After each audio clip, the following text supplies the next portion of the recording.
Ladies and This shit gentlemen, happens. boys and girls, and everyone in between, welcome to the Everything and Nothing Show. I'm just one of your hostess with the mostest, the ghostess with the mostest, Whoa. Clayton Kisco, and I'm accompanied, of course, Beetlejuice, man. Oh, yeah. All right, cool. And I'm accompanied, of course, by the rest of the Maelstrom gamers. With us on this podcast, we have the bad boy, Steve Landis. What's up, dude? Bad boys. What are you going to do? What are you going to do when they come for you? I just wanted him to finish the rest of it. Oh, okay. And last, but certainly not least, the A Train, the Canadian sensation, T-House, Mr. Alan Toner. Hey. You can't hear us. T-House is having a little difficulties. Him and Yukiko recently got a new cat, and that cat loves warm spaces, including the laptop in which Alan podcasts from. The laptop is nice and toasty, and so the cat is kind of walking and prancing on them laptop keys, turning volumes down, turning volumes up, turning off powers. Probably can't even hear us right Probably now. can't even hear us right now, but that's okay. So we're gonna have some cat difficulties, but for those cat lovers out there, you'll understand. Let's see. The format of the show, let's go into that very quickly. I'd like to say that if you're just joining us for the very first time, or for whatever reason maybe you forgot, the format is very simple. Us Maelstrom gamers, we hop on a Skype every week. We each bring a topic for our discussion, but more importantly, for your entertainment. Each one of those topics are separate videos on Monday through Friday, topic by topic. There's 5 topics, right? All of them get rolled up on Saturday into one big episode that you can watch all of it for free on our channel, youtube.com/Maelstrom Gamers channel. Again, that's free, but if you'd like to get it early and support us with as little as $1, you can go on to patreon.com/Maelstrom Gamers. You'll see a little link in it below by Alan's chin/chesticles. It'll pop up during this, and the links are also in the description. Please do that. Go on to Patreon. Support us. It's only $1. It's only $1 a month, and you can only, if you want, you can just do it once. It helps us, and it adds back to the show, and it shows support, and we'll be very appreciated for it. But look, I get it. You might be a kid. You might be hard luck. Economy's rough right now. We're getting a little bit better, but maybe it's just, still just not as good. You didn't get that promotion. You have to buy a new car. You just got that new cat. And that cat is just demanding too much food and too much other stuff and needs to get spayed. Whatever. I get it. You got expenses, right? So you can't pay for that money. You can't support us. But there's free ways to support us. You can go on our Facebook. You can go on our Instagram. You can go on our Twitter, @Maelstrom Gamers. You can comment, like, subscribe, and follow. Because we want to hear from you, and that is great because it shares everything, and we get more viewers, and then we keep rising the ranks in the iTunes, which is really great. I think we're at like number 25 right now, all-time podcast. So That's pretty good. I'm feeling great. That's pretty good. Yeah. I think we're gonna do an interview with Apple Magazine Oh, next nice. week. That's yeah. good. So really My happy buddy, about that. Mark Zuckerberg, and, He's coming over for some tea. We'll do an interview with him eventually. I can't even hear you guys because the fucking volume is turned down all the way. The other thing that we're going to be doing, we're going to have some guests coming on a little bit later this month. So I'm pretty excited about that. We have a couple other guests lined up, which I think you guys will also be excited about. And if you guys have any suggestions for stuff, we want to hear you. Comments, just throw it on. Can't hear anything. Alan can't hear stuff, so that's fine. And if you like what you're hearing and you like what you're seeing, Friday, you're a little fuckface. make sure to go on to youtube.com/Maelstrom Gamers channel and check us live streaming, showing off our mediocre gaming skills. We're not the best, but we're certainly not the worst. But you know what? We are entertaining. Entertaining. Yeah, yes, dude. Alan knows I this. throw a curveball there for you. Yeah. We're doing Late Night Whispers, League of Legends. We're doing some Smite. We're doing some Uncharted. We're doing a lot of different games that are popping up. So check us out and come and play with us. Don't play alone. Play with us. Our handles are in the description of the video. Friend us. Come play with us. All right. That's the intro. That was long. It's got to be really hard for Alan to play League. Dude, I know. You need to Can get. you imagine playing League and he hits your flash button? You know how mad you would be? I'm just gonna that's like the least of the worries. She'd probably turn the whole computer off. Yeah. There he goes. Oh. All right. Cat-apocalypse. Cat-apocalypse? Cat-apocalypse. Cat apocalypse. There we go. Cat-apocalypse. He's just I can just Capocalypse picture Alan right now. He's 2016. probably like so like just teed off. He might be. You know, they need to get like a scratcher post or like a little dangly do. And wow, Steve, Dangly-do, that's good. I'm getting great images of you right now. I'm getting like Oh, some going like this? Yeah, no, I'm getting some like Picasso close-ups on you Oh, right now. really? Yeah, dude, I got like half. Yeah, man, it is awesome. Can we do it? Can we do it like this? No, it was Oh, 'cause better. I'm in Alan's. I'm in Alan's. Yeah, you're part of this. Alan's spot right now. Okay, so like, what about right Now now? you're in Steve's spot. Your spot. what's up? Yeah. All right, And check then this out. yeah. Oh. Oh man. Yeah, you're looking good, dude. You're looking real good. Let's see what Alan said. This said- fucking cat. Yeah. So I'm gonna add him back in the call. All right. We've dingle dangled enough. Let's get Yep. started with our first topic. Okay. What do you want? Well, we were just kind of. I think we should talk about. Well, no. Steve? Why don't you give us your topic? Okay. All right. So, dang, I really want Alan here for this. Okay, never mind. I'll go on my topic. All right, my bad. My topic is going to be about lying. Okay, Lying? so lying. I'm watching this Okay. documentary called Dishonesty. Okay. And it's basically follows this this I don't know, the scientist, this professional who has been studying he's been studying lying for quite some time. It started when he got like burned really badly. And just started actually I'm doing a poor job of like physically burned or like yeah, he was burned, yeah, like, yeah, just right, got right. burned? He was burned hold on, you know what? I'm going to get the actual cuz I don't want to say stuff that's like not true. Oh, God. Hey, Alan, how you doing?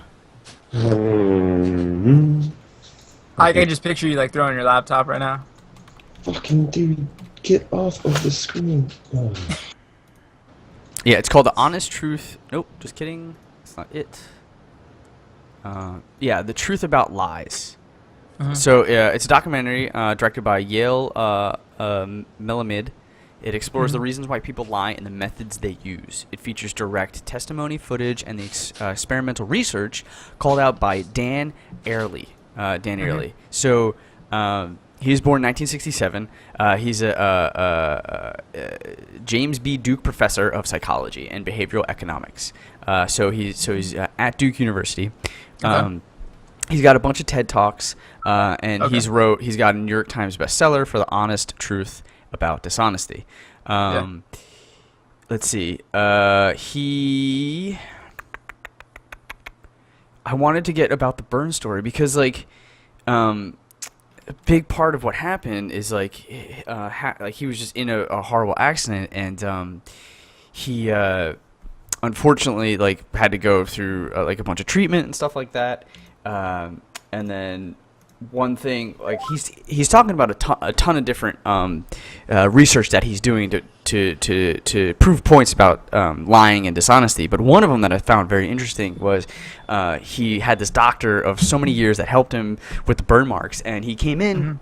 And he's like, look, the doctor says to him, Dan, he goes, look, I noticed, you have half a beard, like stubble, and that's very asymmetrical. I'm going to fix that for you. And he's like, well, how are you gonna fix that? He's like, I'm gonna take your face and I'm going to tattoo the stubble onto your face so that your face is symmetrical, right? Because he was burned, and the burn marks don't allow him to grow hair there anymore. So he's only got hair on half his face. So so he's like, well, think about it, because he was like, I don't know about that. And then the doctor's like, think about it. Come back to my office and we'll deal with it. So he took the night to think about it, and on his way back to the office, he's kind of like, I don't really know if this is for me. And that's what he ends up telling to the doctor. He's like, I'm not really a big fan of this. And the doctor's like, well, why not? Well, don't you want to fix that asymmetrical problem? Don't you want to like look better? Like, what's wrong with you? And he's like, I'm really not. I don't think I'm gonna do it. And he was like, he went to the secretary on his way out because he was baffled by the aggressiveness. And he asked, he's like, well, why so much pressure this time from the doctor? And she's like, well, he's gotten 2 patients to do it, and if he gets a third, he gets to write a paper on it and get it published. And he's like, oh, okay. And so he's telling this to the audience how, it's really easy now to look at this doctor and see him be evil. But he really likes the doctor. He's been with him for years, and he owes his life to him because he helped him. Yeah. He's a very good doctor. The only thing is he just had a conflict of interest, and Right. that conflict of interest can be very toxic to relationships, and it can be very toxic to behavior that we would deem honest, right? Yeah. So, in with that story, they set up a test to prove out some things about conflicts of interest, right? So they got a bunch of people together, and they gave them a test which on the screen had a bunch of dots. Half the screen was a bunch of dots, and the other screen was another set of dots. They're very similar, but one side had more dots than the other, and sometimes this was not so obvious with like 3 extra dots, and sometimes it was more obvious with about 6 extra dots, right? And Yeah. they said that they wanted the testers to, you basically, all you had to do was look at the screen and pick right or left, which one had more dots, and that's as simple as it was. The only thing is, they said that they would pay you more for each time the right side was clicked, every time you picked the right side. So when money was involved as an incentive, it became that conflict of interest, and they found that people were earning like $6 more with this additive incentive of clicking on the right side gives you more money. And what they found... Okay, the right side had more dots, though, right? You said? No, so it was random. But they would pay you more if you picked the right side. The right side. So what they right. found is that people would lie because what would happen is when this incentive is applied to a group, they would get $6 more and be more wrong, right? They would be more wrong, Right. but they would get more money, which suggests that they were purposely picking the right side because they knew they were going to get paid more, even Right, though right. they knew Right, it was wrong, so- right? okay. But the other side, would. But what they realized is that when people would lie, quote unquote, it was when it was less obvious. It was when it was like 3 or more dots, or 3 or less dots. But when it was like a little bit too they knew that they would lie, but they wanted to do it in such a way that was like they could easily be like, oh, I didn't know because there was like 3 dots or whatever. So like, when people are incentivized, it's a subconscious trigger. They'll be like, no, I'm going to pick the right because I might not be sure. I'm trying to go quickly, or I do know, but I know that the right side, it's Gets so paid close, more. I'll get more money. So I Alright, don't mind cool. being I thought you wrong. were just saying, like, at first, like, no matter what, like, they picked the right side no matter what, like, or like No. you just had more dots, but they were right and they got that. But okay, but I get it now. Right. All right. Yeah. And obviously that made it easier. Yeah. And so I found that test very interesting. And there's one more test I wanted to talk about, which was he brought in a bunch of people, and wait, there's so many tests. Hold on, where was I going with that? Well, so you're saying that they're not evil. It's just our brain triggers is like It's not. It's human nature to lie. It's human Right. nature to be dishonest in a sense. Like, it's just something that we do. And I mean, it's not that we're evil, but like, we think there's a ton of reasons why we think we're going to get away with it, or think we need to do it. So if you were that doctor, you think you would do it? Well, if I was the doctor, I mean, if you were that doctor in that situation, you think you would do the same thing? Like, try especially if you to wanted get people to do. paper- I mean, it sounds like it. I mean, it sounds like he's gonna get fame and fortune, right? Like, as small Right. as it might be, he's still gonna get that out of this. So he's gonna push harder. So it's just incentives, right? And it's conflicts of interest. And like, what I am noticing is that we just need to, it's when human nature is so strong in certain things, it's hard to blame the humans. What we need to do is figure out a system that protects ourselves from our flawed nature, right? Because like, a good point, like this professor at Yale was explaining, like she was doing social economics and studying that, and noticing that, like, look, this shit goes back thousands of years. Like, the way we're brought up, our nature of fight or flight, like our nature of survival, is going to kick in, and is going to be a very hard thing to break over time. This is in relation to the fact that we constantly see economic bubbles rise, pop, and then we see recessions or depressions, right? And it's a cycle, because what happens is that when that happens, it's very scary and we're timid, and then a bubble pops, and then a couple years go on, and then that just becomes a history lesson, and then we don't learn that lesson because we think it's just this fable, and we do the same problems over again. So the system currently does not lend itself to human nature in in a positive way. It allows us to kind of shoot ourselves in the foot over and over again in terms of social economics. And I'd have to suggest that it also does it with lying as well, because we're prone to do that stuff. So when we have incentives that create conflict of interests, like the one with the doctor, I think we need to create systems that disallow that, right? Fame and fortune shouldn't be based on how many people you get, right? It should be it should have a different birth, right, of that. It should just be picked based on, one thing, or like if it had happened, you know what I mean? Or like he should just be able to do it if he's interested in it, right? Instead of forcing people to do something that they might not want to do in this case. So I found that interesting. What was the other one? Oh, so it was about. Oh, right. So this is interesting. They gave a group of people a test, right, with the answers on the bottom, and then they gave, and those people would take the test, and then they gave a separate group without the answers on the bottom, and they noticed that there was a bunch of cheaters, right? Like obviously, because then they would give it. The people with the answers at the bottom would get another test. And they would be significantly more wrong, right? And so what would happen is, like, they noticed that when cheaters happen, it is small. Like, the big cheaters are very, very small. They don't happen. And they would steal, because they were giving people money based on how well they did, they would steal something like $200, right? Or like $1,000 or something like that. Yeah. And then what they found is that it was more like a death by 1,000 cuts, because there was a bunch of small cheaters, right? A ton of small cheaters taking little bits amount of money relative when compared to someone who's a big cheater, right? But because so many little cheaters exist, they stole like $50,000 from the project, right? Jesus. Yeah. So it's very interesting to be like, oh, go after the guy who cheated the whole thing, right?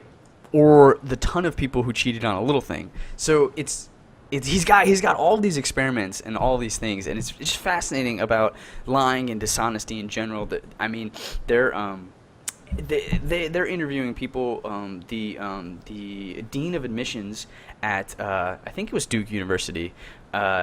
She was she had lied on her resume 28 years before they found out, and it was simply like changing from her graduate to her undergrad to make her just look a little like she was worried they weren't going to pick someone who went to a Christian university or something like that. Oh, I see. And so she just like fibbed a little bit, and 28 years go by and they find this and they're like, you're out. And it's like, she moved, she was promoted to that position, you know what I mean? Like she got the position, and then from that point she did the work to get to where she needed to be. She just needed a little help getting her foot in the door, right? And so it's this like I don't know, not bipolar is not the right word, but it's like this like I'm teetering, right? Where you're like, well, you did make a mistake, and so now we can't really trust a lot of things that you do, but you also proved yourself in the process for 28 years that you're more than capable of this job. So it's kind of crazy. 28 years, right? Yeah, that's the thing. Yeah, it's and like, so why couldn't they just keep her on the merit of? I'll be like, well, you lied. Yeah, I mean, you do a phenomenal job. You got all these awards. You got this and right. that. I mean, and this you lied, so this is what is so taboo about this, is that everybody does stuff like this. I mean, in order to get ahead, like this is something I learned in SCAD. Even is like, fucking make your resume look as don't try not to lie, but like definitely put your best foot forward, right? Like, listen, kids, Clay is saying lie. No, I'm just exaggerate if you have to, in the sense that like what is the word, it's like perception is reality. Make sure it's just put your best foot forward, right? Like if you won an award, for as small as it might sound, fucking add it as a number of awards you've won, right? Like you're not lying, but you're certainly like telling a grand tale in its best light, right? And that's what people do. And so it's so funny wherever it's like who has not thrown a stone, or how many sayings are two in the bush is worth one in the bird, and shit in one hand, crap in the other. Right, but like you know what I mean? Like everybody lies, and so it's like it's a shame, because like what I'm noticing is that people get caught and they're like there was a story about a woman who lived in a really bad part of town. She had 2 kids who were struggling in school because the school was so bad, and they were in that district. That's where they lived, and they weren't getting a great education. She noticed this. Her dad lived across town in a much better part of the town and was in a better district, and so she put his address for her kids that they moved, and so they got to go to a better school. Their grades improved. They showed significant more interest in school. They were arguably smarter with better test grades and better grades in general. And then that lasted a year until they found out that she had done that. And so they were like, we got to pull your kids out. This is not okay. And so what she did, she changed. They're like, we have evidence that you don't live here. So she changed her her driver's license or whatever to match that, so they can continue to go. But then they found that out, and so they put her in court and charged her with an offense, and she got 14 months of jail or whatever. Wow. All because she was trying to get her kids a better education, and it's because her kids going to the other public school puts money into somebody else's pocket. That's Sure. the only reason. Yeah. I think that's the big reason why. Yeah, and I guess that makes sense, but I don't know. It was wow. I really feel for that mom. That sucks that she has to just go to jail. That's crazy. Yeah. I don't know. Wow. So it's just weird. There's a lot of crazy stories like that. So I've ranted for a while. I just wanted your thoughts on lying in general. It's really exploring why people lie. And I've never told a lie in my whole life. That's a lie. Never. That's a lie. Ever. Yeah. Yeah. So yeah, the reasons people lie are just conflict of interest. I don't know, thinking they're gonna get away with it. Oh yeah. Right? Yeah. I don't know. I mean, not necessarily. Some people just are compulsive liars too. Yeah, they interviewed a guy who's a compulsive liar and how it He's like, started. hey, what's up? My name's Bernie Sanders. Yeah. Sir, you're clearly not Bernie Sanders. You don't know I am. I am. Oh, dude, I wish Rocco was here. He told me about this girl that he dated back in Scat or whatever like that or something. That it was just that you guys that hung out or something like that. I guess. I don't know. Careful. I don't know, but She she might be was watching. she was a compulsive liar. She lied about everything, literally, and they called her out on it, and she still just kept lying about it. I don't know who Let's it not was. say any but names. I wish she was I here. think I know who it is. Okay. I wish she was here because I was I can't believe some of the stuff she would lie about. But I think that's where I haven't finished the documentary, but I believe that's where they were going with next, because they talked to a guy about this kid who wanted to be this fabricator at dinner time with his parents, and he would just lie. He would be like, yeah, I was at the basketball court. He's 7. He's like, and I saw Kareem Abdul-Jabbar, and he shot, and I jumped up, and I smacked it out. I said, you get out of my court. And they were like, parents okay.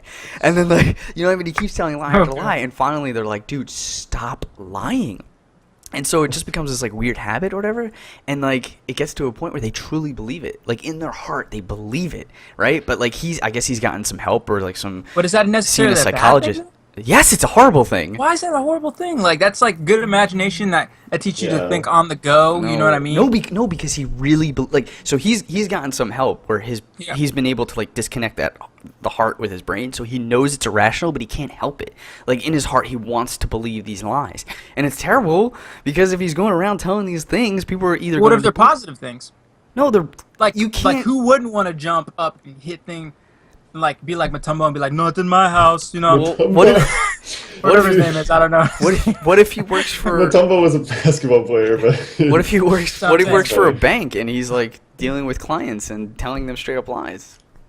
We're gonna make that's $1 million. bad, obviously. Yeah, but, because it's a disease. I mean, It's not something he can control. It's not he's creative and that's where it ends the line. I mean, I guess he's you a could get help, compulsive right? liar. I just think it's funny. I would love to hang out with that person. who, Matumbo? Yeah. Not in my house. Oh. No, but Then- I'm trying to think of any compulsive liars that. I mean, I know a lot of one-uppers. Yeah, Oh those are yeah, the worst. we know a very You know those ones. we know so a very specific one-upper actually. that'd be kind of like compulsive lying, right? Why? Who? Me? No. No, Oh, I think you're like it's one. somebody from SCAD though. Yeah, they Actually, just. you know it, Nate. Nate, really? What? You don't know that? Well, no, I I guess mean, you I don't probably really don't know hang Nate. out with I meant Nate a couple Nate ones times. up a lot, and then sometimes we just try to troll and one up him back and see how far we can get it to go. Okay. I don't know if he knows, or maybe afterwards he knows, or he knows and he just wants to do it. He's like, I don't care, I'll play this game. Yeah, he's like, I don't give a fuck. He's like, I know this shit. Yeah, he's kind of that person, right? Because he doesn't mind getting in your personal bubble, even though he knows it's your personal bubble. Yeah. I love Nate though. You guys look like He is a I love one him. upper. He's very one upper. We need Anyway, him for league. so lying. Maybe you guys want to tell a story as to one of the lies that you've ever told and why. But while you're thinking about that, the other interesting thing I've learned about lying is that you can sometimes tell. If viewers out there don't know this, there is ways to tell people. I would say amateur liars. I mean, professional ones are not going to have these tells probably, or at least as clearly. But you can look at the way eye movement is, right? Eye movement, when people are telling a story or describing something or talking in general, they describe how someone is remembering something or articulating speech and information, right? So when someone's talking to you and they look down, that is a moment in which they are looking inward and feeling something. So when they're telling a story about a cat, for instance, stepping on your computer and turning it off, and they were to look down, your response to get, because people have a primary and secondary way of responding to someone, information, your best way to get them to feel that you are engaged would be to say, wow, that must feel really shitty, like it must hurt your feelings, or it must get you pretty angry, right, to connect it to a feeling, right, because they've looked down, and that's how they're connecting that thought process, right? If they look to their left sideways or right sideways, they're hearing something in their head, so most likely they're repeating a story, right? And so if they're saying something like, "Oh yeah," and then he said, and they look to the right, it's because they're rehearing, and their primary receptor is an auditory one, and so you can connect with them through sounds. Right? If they look up and they're telling a story, it's probably maybe they're describing an image or describing like something they read. They're re-looking. Like if Alan were to describe a scene in Game of Thrones that he read, he'd probably look up because he's rereading in his head very quickly what he had read or whatever, the imagery that he had gotten. However, I believe, I'm probably going to screw this up, but I'm pretty sure if they look, here's the kicker, if they look up left, that's actually not looking into a visual, it's looking into a creative side of the brain, which is to suggest that they are creating this up as it goes on. Now, it could be a white lie in which they're trying to tell a story and they're very descriptive, and they forget exactly the descriptors, so they're quickly filling in the blanks, right? But sometimes Now, you what get if them what if you to- have a lazy eye? That's not how it works.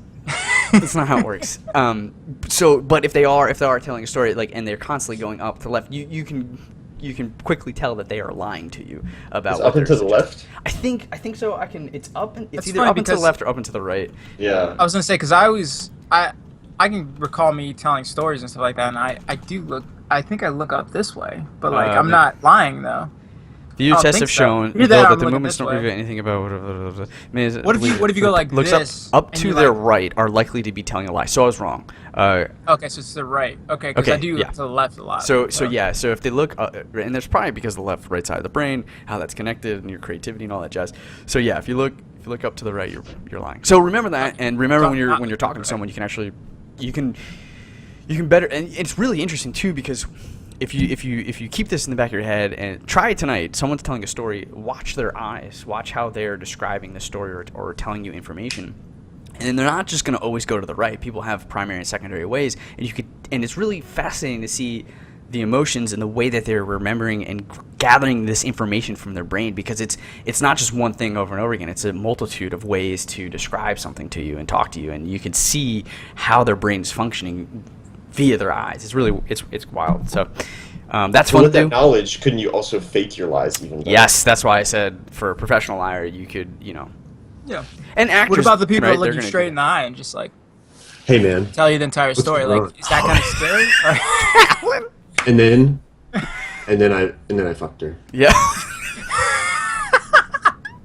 And then I did it. Yeah, I fucking did it. Yeah, I mean, I couldn't tell how you're lying. You And then I said, It's just scary, man. said, Whoa. Okay, so in this, do you guys Well, you want? said it though, right? You said it. Yo, you but you it, said right? that though, right? You said bitch. You Yeah. said bitch. I mean, yeah. Yeah. All right, let's go on to our next topic. Oh wait, before we do that, I wanted to say, Alan, do you have another laptop? No. I was gonna say you could just set that one up next to it. Maybe she'll just conjugate to that one. But It Yeah, has I to was be just on. looking online. It says one suggestion is to put a box right next to your computer. Ooh, Um, shiny. but, oh, that's a good one. Yeah, because The it's key- right by the airflow. Yeah. but then the key is that the box has to be warm also, but like in the sun or something. But I'm like in receded apartment, so there's no way that's gonna happen. Do you have a heat? Do you have a heat? Heat pack, yeah. Heat pad. Ooh, heat pad. The little heat blankets. Those Yeah. are like $15, maybe no, $12 actually at CVS. Yeah, but I was worried about those like just electrocuting the cat or something. What about just heat in general? Can you turn your heat on a little bit and then put the box near the heater? I ain't wasting the electricity, bitch. Oh my goodness gracious.